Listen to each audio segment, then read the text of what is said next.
వర్షాకాలం వచ్చింది. మన పిల్లలకి తరచుగా జ్వరాలు వస్తూ ఉంటాయి. ఈవెన్ 15 డేస్‌కి, 1 వీక్‌కి ఫ్రీక్వెంట్‌గా ఫీవర్స్ వస్తూ ఉంటాయి. సో, చాలామంది పేరెంట్స్ ఏం చేస్తారు, ఫీవర్ కోసం పారాసెటమాల్స్ కానీ, లేకపోతే యాంటీపైరెటిక్ మెడిసిన్స్ ఇస్తూ ఉంటారు. కొంతమంది ఇష్టం వచ్చినట్టుగా యాంటీబయాటిక్స్ కూడా వాడుతుంటారు. సో, ఫీవర్స్ రావడం మంచిదా కాదా? జ్వరం రావడం మంచిదా కాదా అంటే, జ్వరం రావడం చాలా మంచిది. It's a defence mechanism.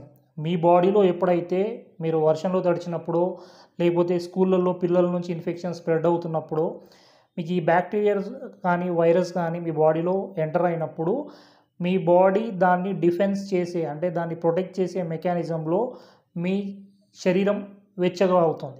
So, temperature పెరుగుతుంది. సో, ఒక 100, 101, 102 వరకు టెంపరేచర్ వచ్చినా భయపడాల్సిన అవసరం లేదు. అనవసరంగా మీ బాడీ హీల్ చేసుకునేటప్పుడు, అంటే తగ్గించుకునే ప్రాసెస్‌లో ఎప్పుడైతే జ్వరం వస్తుందో, దాన్ని మీరు అనవసరంగా తగ్గించడానికి విపరీతమైన యాంటీపైరెటిక్స్, ఈ టాబ్లెట్స్ అన్నీ వేయడం వల్ల అది అప్పుడు తగ్గుతుంది. మళ్ళీ తర్వాత 10 డేస్‌కో, 15 డేస్‌కో మళ్ళీ వస్తుంది. సో, ఇలా అసలు రావడానికి గల కారణం ఏంటంటే, మీ బాడీలో ఇన్ఫెక్షన్స్ అనేవి ఇంతకుముందు ఒకవేళ ఉండుంటే, ఫర్ ఎగ్జాంపుల్ పిల్లల్లో చూసేవేంటంటే అడినాయిడ్స్ అని అంటాం. అంటే మీ ముక్కు కింద ఉంటాయి ఒక గుత్తిలాగా. అడినాయిడ్స్ కానీ, టాన్సిల్స్ కానీ ఉన్నప్పుడు పిల్లలకి మీరు ఎన్ని రకాల యాంటీపైరెటిక్ మెడిసిన్స్ వాడినా, యాంటీబయాటిక్స్ వాడినా మళ్ళీ మళ్ళీ తరచుగా రిపీట్ అవుతుంటాయి. సో, ఇక్కడ మనం తగ్గించాల్సింది ఏంటంటే, వాళ్ళకు ఫస్ట్ అడినాయిడ్స్ ఉన్నాయా, టాన్సిల్స్ ఉన్నాయా అని స్కాన్ చేసి చూసి, ఎక్స్‌రే ఆఫ్ నాసోఫారింగ్స్ చేసుకున్న తర్వాత అప్పుడు మనం అందులో ఒకవేళ మీకు అడినాయిడ్సో, టాన్సిల్సో కనబడినప్పుడు అది ఏ గ్రేడ్‌లో ఉంది చూసి, ఆ గ్రేడ్‌ని బట్టి గ్రేడ్ 3, గ్రేడ్ 4లో ఉన్నప్పుడు జనరల్లీ టాన్సిల్స్ రిమూవ్ చేయండి అని చెప్పి డాక్టర్ సజెస్ట్ చేస్తూ ఉంటారు. కానీ హోమియోపతిలో మనం సర్జరీ లేకుండా చాలామందికి పిల్లలకి ఈ ఇన్ఫెక్షన్స్ తగ్గిస్తూ, ఇమ్యూన్ రెస్పాన్స్ అంటే ఇమ్యూనిటీని పెంచుతూ, వాళ్ళు రోగనిరోధక శక్తిని పెంచుతూ, ఆ ఫ్రీక్వెంట్‌గా వచ్చే ఫీవర్స్‌ని తగ్గిస్తూ, ఈవెన్ 104 ఫీవర్ వచ్చినా మనం మెడిసిన్స్‌తో కంట్రోల్ చేయగలుగుతాం హోమియోపతిలో. సో, అదేంటంటే మీకు ఓన్లీ ఫీవర్ తగ్గించడానికి కాదండి, ఇన్ఫెక్షన్స్ తగ్గిస్తూ, ఫీవర్స్ తగ్గిస్తూ ఉంటాము.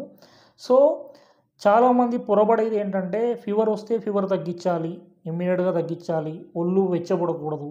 ఈ మైండ్ సెట్‌లో ఉన్నాం మనము. ఈవెన్ మీరు వేరే కంట్రీస్‌కెళ్తే, అదర్ కంట్రీస్‌కెళ్ళినప్పుడు 102 ఫీవర్ వరకు వాళ్ళు ఈవెన్ పారాసెటమాల్ కూడా ఇవ్వరు. ప్రిస్క్రైబ్ చేయరు. సో, మీ బాడీలో ఏవైనా ఇన్ఫెక్షన్స్ ఉంటే, థ్రోట్ ఇన్ఫెక్షన్స్ కానీ, ఇయర్ ఇన్ఫెక్షన్స్ కానీ, నోస్ ఇన్ఫెక్షన్స్ కానీ ఏవైనా ఉన్నప్పుడు ఫస్ట్ అవి తగ్గించడానికి ట్రై చేద్దాం. వీటితో పాటు మీకు జనరల్లీ ఇమ్యూన్ రెస్పాన్స్ తగ్గడానికి గల కారణం ఏంటంటే, వైటమిన్ D3 తగ్గుతుంది, B12 తగ్గుతుంది పిల్లల్లో. ఎందుకంటే వర్షాకాలం, చలికాలం మీకు ఎండ ఉండదు కాబట్టి. సో, బేసిక్‌గా ఇవి తగ్గుతాయి. ఇవి తగ్గితే మీకు ఆటోమేటికల్లీ విటమిన్ D, B12 తగ్గినప్పుడు ఇమ్యూన్ రెస్పాన్స్ తగ్గిపోతుంది. సో, ఇన్ఫెక్షన్స్ పెరిగే ఛాన్స్ ఎక్కువ. కాబట్టి మీకు సర్జరీ లేకుండా గ్రేడ్ 3, గ్రేడ్ 4 అడినాయిడ్స్ ఉన్నప్పటికీ, టాన్సిల్స్ ఉన్నప్పటికీ మెడికేషన్స్‌తో హోమియోపతిలో తగ్గించాము. చాలా కేసెస్ ఉన్నాయి.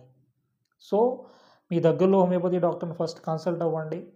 సర్జరీ లేకుండా, ఇన్ఫెక్షన్స్ మళ్ళీ మళ్ళీ రాకుండా, ఫీవర్స్ తరచుగా రాకుండా ఉండడానికి, ఊరికే హాస్పిటలైజ్ కాకుండా ఉండడానికి హోమియోపతిలో ద బెస్ట్ రెమెడీస్ ఉన్నాయి.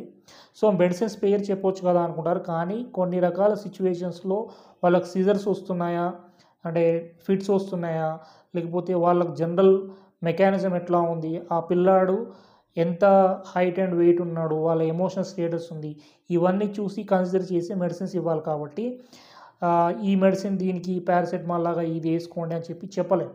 సో, ఆ కండిషన్‌లో పిల్లల్ని చూస్తూ మెడిసిన్స్ ఇస్తూ ఉంటాం మేము. కాబట్టి మీరు అనవసరంగా యాంటీబయాటిక్స్ కానీ, అనవసరంగా యాంటీపైరెటిక్స్ కానీ ఇవ్వకండి. 102 ఫీవర్స్ అనేవి కామన్‌గా వస్తుంటాయి. వాటికి అవే తగ్గుతూ ఉంటాయి. 1 డే వెయిట్ చేయండి. తగ్గకపోతే అప్పుడు పారాసెటమాల్స్ ఇవి ఇవ్వండి. అంతేగాని అమ్మో ఏమో అయిపోతుంది, ఫిట్స్ వస్తాయి, అందరికీ రావండి ఫెబ్రైల్ సీజర్స్. కొంతమందికి వస్తాయి. అది కూడా ఫ్యామిలీ హిస్టరీలో ఉండుంటే, పిల్లలకు చిన్నప్పుడు ఒకవేళ అట్లాంటి ఇష్యూ ఏదైనా ఉండుంటే కేర్ తీసుకోండి. అండ్ అస్థమాటిక్ పేషెంట్స్ కానీ, లేకపోతే ఇంకా చాలామందికి లంగ్ ఇన్ఫెక్షన్స్ కావచ్చు, కిడ్నీ రిలేటెడ్ ఇన్ఫెక్షన్స్ కానీ ఇట్లాంటివి ఉన్నవాళ్ళు 1 or 2 వరకు వెయిట్ చేయొచ్చు, కానీ అంతవరకు 1 or 2 కంటే ఫీవర్ ఎక్కువ అయితే మెడిసిన్స్ వాడండి తప్పకుండా. సో మీకు అసలు ప్రాబ్లం ఏంటో, ఇన్ఫెక్షన్ ఏంటో తెలుసుకోండి. దాన్ని బట్టి మనం మెడిసిన్స్ వాడితే సరిపోతుంది. అందరికీ టైఫాయిడ్లు, మలేరియాలు రావండి, డెంగ్యూలు రావండి. 1 డే వెయిట్ చేయండి. మీకు మరీ ఇన్ఫెక్షన్ ఎక్కువ 1 or 2 కంటే కంటిన్యూస్గా ఫీవర్ వస్తుంది అన్నప్పుడు స్పాంజింగ్ చేయండి. స్టార్టింగ్లో స్పాంజింగ్ చేసి కొద్దిగా వాటర్ తాగిస్తూ ఉంటే, డీహైడ్రేషన్ వల్ల కూడా మనకు ఫీవర్స్ వస్తుంటాయి. సో ఇలా మీరు కొద్దిగా స్టార్టింగ్లో అనవసరంగా మీ మెడికేషన్స్ ఇచ్చి మీ బాడీలో రోగనిరోధక శక్తిని తగ్గించకండి. Thank you for watching. I'm doctor Satish.